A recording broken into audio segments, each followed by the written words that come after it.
ನಮಸ್ಕಾರ. ಶ್ರೀ ಗುರುಭ್ಯೋ ನಮಃ. ಸದ್ಗುರು ಶ್ರೀ ಸಾಯಿ ದೇವಾಯ ನಮಃ.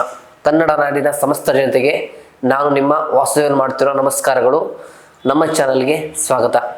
ಇವತ್ತಿನ ಈ ಸಂಚಿಕೆಯಲ್ಲಿ ನಿಮಗೆ ಸಿಂಹರಾಶಿಯ ಅಕ್ಟೋಬರ್ ತಿಂಗಳ ಮಾಸ ಭವಿಷ್ಯನ ತಿಳಿಸ್ಕೊಡ್ತಾ ಇದ್ದೇನೆ.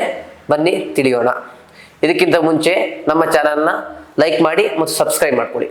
ಮೊದಲಿಗೆ ಸಿಂಹರಾಶಿಯವರ ವ್ಯವಹಾರ ಮತ್ತು ಆರ್ಥಿಕ ಸ್ಥಿತಿ ಬಗ್ಗೆ ತಿಳಿಸೋದಾದರೆ, ವ್ಯವಹಾರದಲ್ಲಿ ಅಥವಾ ಕೆಲಸದಲ್ಲಿ ಅವರು ಸ್ವಂತ ಬಿಸ್ನೆಸ್ ಆಗ್ಬೋದು, ಸ್ವಂತ ಕೆಲಸವನ್ನು ಮಾಡಿದ್ರೆ ಬಹಳ ಉನ್ನತವಾದ ಒಂದು ಅಭಿವೃದ್ಧಿಯನ್ನು ಕಾಣ್ತಾರೆ. ಪಾರ್ಟ್ನರ್ಶಿಪ್ ಕೆಲಸಗಳು ಇವರಿಗೆ ಬರೋದಿಲ್ಲ, ಮಾಡ್ಲಿಕ್ಕೆ ಹೋಗ್ಬೇಡಿ. ಎರಡನೇದಾಗಿ ಆರ್ಥಿಕ ಸ್ಥಿತಿಯಲ್ಲಿ ನೋಡೋದಾದ್ರೆ, ಆರ್ಥಿಕ ಸ್ಥಿತಿಯಲ್ಲಿ ಇವರಿಗೆ ಈ ಹಿಂದೆ ಕೊಟ್ಟಂತ ಸಾಲ ಆಗ್ಬೋದು, ಸಣ್ಣ ಪುಟ್ಟ ಹಣಕಾಸಿನ ವ್ಯವಸ್ಥೆ ಆಗ್ಬೋದು, ಬರ್ತಕ್ಕಂಥ ಚಾನ್ಸಸ್ ಇದೆ. ಆದರೆ ನೀವು ಮಿತವ್ಯಯ ಮಾಡೋದಿಲ್ಲ. ಮಿತವ್ಯಯ ಮಾಡಿದ್ರೆ ನಿಮ್ಮ ಜೀವನದಲ್ಲಿ ಬಹಳ ಒಳ್ಳೆಯದು.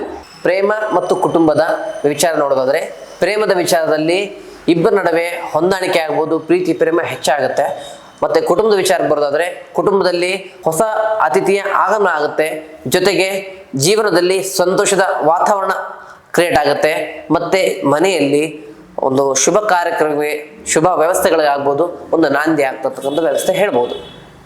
ಹಾಗೆ ಆರೋಗ್ಯದ ವಿಚಾರ ಬಂತು ಅಂದರೆ, ಹೇಳಿಕೊಳ್ಳುವಂಥ ಒಂದು ಸಮಸ್ಯೆಗಳೇನಿಲ್ಲ. ಆದರೆ ಅತಿಯಾದ ಒತ್ತಡಗಳು, ಅತಿಯಾದ ಮೆಂಟಲ್ ಪ್ರೆಷರಿಂದ ನಿಮ್ಮ ಜೀವನ, ನಿಮ್ಮ ಆರೋಗ್ಯ ಖಿನ್ನತೆಗೊಳಗಾಗುತ್ತೆ. ಆದ್ರಿಂದ ನೀವೇನು ಮಾಡಬೇಕಪ್ಪ ಅಂತಂದರೆ, ಅತಿಯಾದ ಯೋಗವನ್ನು ಮಾಡಬೇಕು.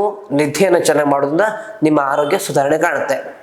ಸಿಂಹರಾಶಿಯವರ ಪರಿಹಾರ ಮಾರ್ಗಗಳು ಏನಪ್ಪ ಅಂತಂದರೆ, ಇವರು ಗುರುವಾರದ ದಿನ ಸಾಯಿಬಾಬಾ ಅಥವಾ ಗುರು ಸಾರ್ವಭೌಮರಾದಂಥ ಶ್ರೀ ಗುರು ರಾಘವೇಂದ್ರ ಸ್ವಾಮಿಗಳಿಗೆ ಕೆಂಪು ವಸ್ತ್ರದ ಒಂದು ಬಟ್ಟೆಯನ್ನು ಧರಿಸಿ ಪೂಜೆ ಮಾಡೋದ್ರಿಂದ ಅಥವಾ ಅನ್ನಪ್ರಸಾದವನ್ನು ಮಾಡಿ ಪೂಜೆ ಮಾಡೋದ್ರಿಂದ ಇವರಿಗೆ ಸಕಲ ಸೌಭಾಗ್ಯಗಳು ದೊರಕುತ್ತಿದೆ.